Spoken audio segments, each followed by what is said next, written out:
गुरु से सुख कैसे मिलवाना है। गुरु के पास सुख मांगने तो सब आते,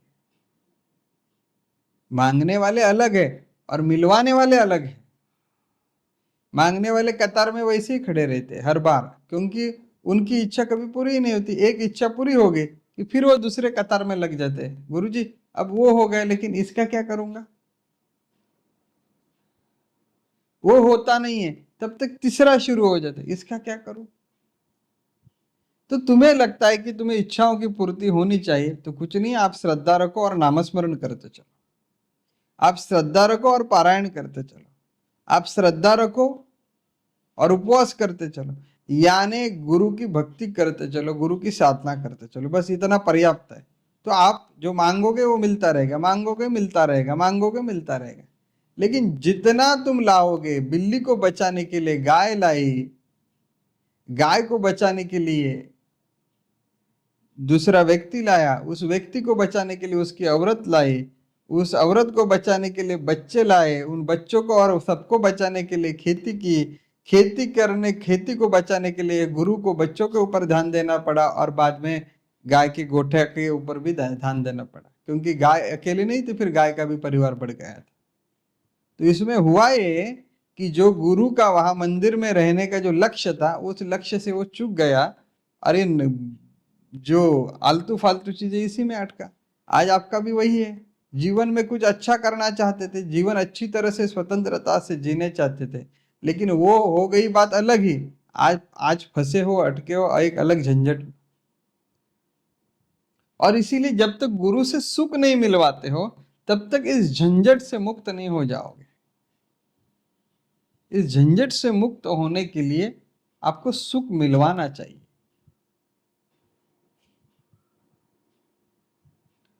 एक राजा था, और यह राजा के पास सब था, बहुत धन संपत्ति थी, प्रतिष्ठा थी, बहुत बड़ा राज कारोबार था, लेकिन उसका मन ना हमेशा अशांत रहता था, जैसा आपका है अभी। क्योंकि उसके मन को लगता था अभी इतना बड़ा महल है, लेकिन ऐसा महल बनाऊं कि अगली 7 पीढ़ी में भी मेरा महल जैसा किसी का महल नहीं होना चाहिए। बहुत सारा धन संपत्ति, लेकिन उसको लगता था कि ठीक है, मेरे पास जो धन संपत्ति मेरे 7वें पीढ़ी तक रहेगी, लेकिन मैं इतनी धन संपत्ति प्राप्त करूं कि मेरी वो 11वीं पीढ़ी तक भी रह सके। राजा को मन में आता था कि इस प्रकार के अब मुझे कार्य करना है कि जिस कार्य के कारण अगले 11 जन्म में भी ऐसा कोई राजा मेरे जैसा पैदा नहीं होना चाहिए। और इसके कारण उसका मन हमेशा अशांत रहता था, वो विचार करता रहता था कि ये मैं कैसे करूं, इसको कैसे, इस चीज को कैसे हासिल करूं। इसीलिए नींद नहीं आती थी, खाना खाता था वो पचन नहीं होता था, हजम नहीं होता था, सब कुछ है लेकिन सुख नहीं, हमेशा अस्वस्थ था, हमेशा अस्वस्थ। एक दिन ऐसे हुआ कि एक साधु सन्यासी उनके दरबार में आए, और कुछ नहीं, बिल्कुल एकदम सर्वसाधारण, सूती कपड़े, झोला गले में लटका हुआ, हाथ में कमंडूल, और बहुत ही एकदम सर्वसाधारण व्यक्तित्व। लेकिन उनके चेहरे के ऊपर देख के, उनके चेहरे की हंसी देख के, उनका एक जो ऑरा होता है वो सब देख के राजा बहुत प्रसन्न, और उस राजा को उनको देख के ही बहुत शांत लगा। तो उन्होंने पूछा कि महानुभाव, आपको देख के मुझे बहुत दिल को तसल्ली मिली है और प्रसन्नता मिली है। इस खूबसूरती का राज क्या है, आपके जीवन का राज क्या है? लगता तो है कि आपके पास ऐसा है तो कुछ नहीं। तो महानुभाव ने, संतों ने कहा, जो ऋषि थे उन्होंने कहा, हाँ मैं कुछ भी नहीं हूँ, मैं तो एक फकीर हूँ, यहाँ वहां घूमता हूँ, और मेरे पास वैसा कुछ नहीं जैसे आपके पास इतनी संपत्ति वगैरह, मैं एक सर्वसाधारण फकीर हूँ। तो राजा ने कहा कि कृपया आप बता सकते हैं कि मेरे पास सब कुछ होने के बावजूद मैं इतना अशांत क्यों हूं, मेरा मन अशांत क्यों रहता है? जीवन में सुख नाम की चीज नहीं है, जीवन में आनंद नाम की चीज। तो उस राजा ने कहा कि गुरुजी आप बताइए। तो गुरुजी ने कहा कि देखो राजा, मेरा स्वास्थ्य का और प्रसन्नता का आनंद का कारण एक ही है कि मेरे अनुसार मेरा मन चलता है, और आपके अस्वास्थ्य का कारण इतना ही है कि आप आपके अनुसार आपके मन को नहीं चला रहे, आपका मन आपको जहां लेके जा रहा है, जहां भटका रहा है, उसके अनुसार आप चल रहे हैं, और इसीलिए आपका मन अशांत है। यानी इसीलिए आप अशांत है आपके मन के कारण, क्योंकि मन नए नए विचार, नई नई अभिलाषा, नए नए सपने आपको रोज दिखा रहा है, और आप आपकी तुलना औरों से कर रहे हैं। आपके पास अभी जो है वो दिख नहीं रहा है कि कितना आपके पास कुछ है अच्छा, इसको आप जी सकते हो, और इसीलिए आपके जीवन में वो परम शांति नहीं है, स्वास्थ्य नहीं। तो राजा ने कहा कि ठीक है, ये बात तो मुझे थोड़ी समझ में आती है, लेकिन मैं इसके लिए क्या करूं? तो महाराज जी ने कहा कि चलो मेरे साथ जंगल में 7 दिन हम वहां रहेंगे, और आपको मैं शांत करके लाऊंगा। राजा कहता है कबूल, कब जाएंगे? महाराज जी बोले चलो आज ही निकलते, नहीं तो कल। तो सब बात हो गई, महाराज जी के साथ राजा चल पड़े जंगल में, और महाराज जी उस राजा को जंगल में चल लेके गए। अब जंगल में आपको पता है थोड़ी राजा जैसी सुविधा रहेगी, कुछ नहीं। राजा जंगल में पैदल चल रहा है, महाराज जी के साथ चल रहा है, वो थक गया, भूखा प्यासा था।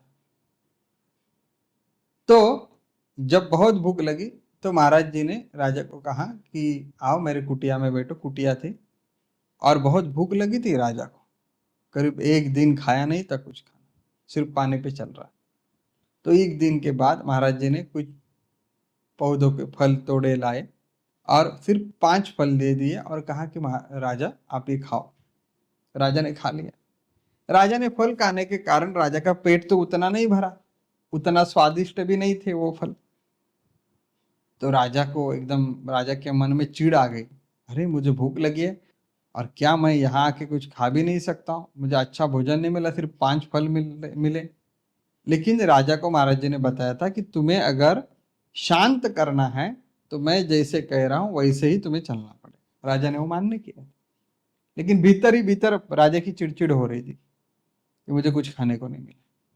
फिर दूसरे दिन ऐसी हो गई बात कि राजा को अच्छी नींद नहीं आई, क्योंकि राजा पलंग के ऊपर सोता था, बहुत अच्छा वातावरण रहता था। यहाँ जमीन के ऊपर सोना है, कुछ गालीचे नहीं है, कुछ मखमली व्यवस्था नहीं है, पलंग नहीं है। तो राजा एकदम नाराज हो गया। गुरु जी ने कहा कि भाई ऐसे ही सोना है, इसी मिट्टी के ऊपर हमें सोना है, जमीन के ऊपर सोना है, सो जा। तो राजा नाराज नाराज रहता, राजा का मन नाराज। तीसरे दिन राजा को आदत थी कि बहुत सुंदर वस्त्र पहनना है नहाने के बाद, वो वस्त्र नहीं मिले उसको। तो राजा की तो एकदम मन ही एकदम उतर हो गया, एकदम ही ऐसे जिसको बोलते कोई एक्साइटमेंट नहीं, खामोशी आ गई उसके जीवन में। ऐसे करते करते 3 दिन गए, 4 दिन गए, रोज कुछ ना कुछ होता गया। 7वें दिन जब ऐसा उसका मन पूरी तरह से नाराज हो चुका था, तब 7 दिन के बाद जब 8वें दिन महाराज उस राजा को एक पेड़ के नीचे लेके गए सुबह सुबह, और बोले अब राजा आंख खोलो और देखो आपको यह सब कैसे लग रहा है। तब राजा ने महसूस किया कि अगल बगल में कितने सुंदर वनस्पतियां हैं, इतना नीला नीला आकाश है, एकदम शांत पूर्ण वातावरण लग रहा है, खुशी आ रही है, चिड़ियों का आवाज आ रहा है, नीचे मिट्टी की जमीन है। और ये जो सब देखा तो राजा को लगा कि बहुत खूब, बहुत सुंदर है।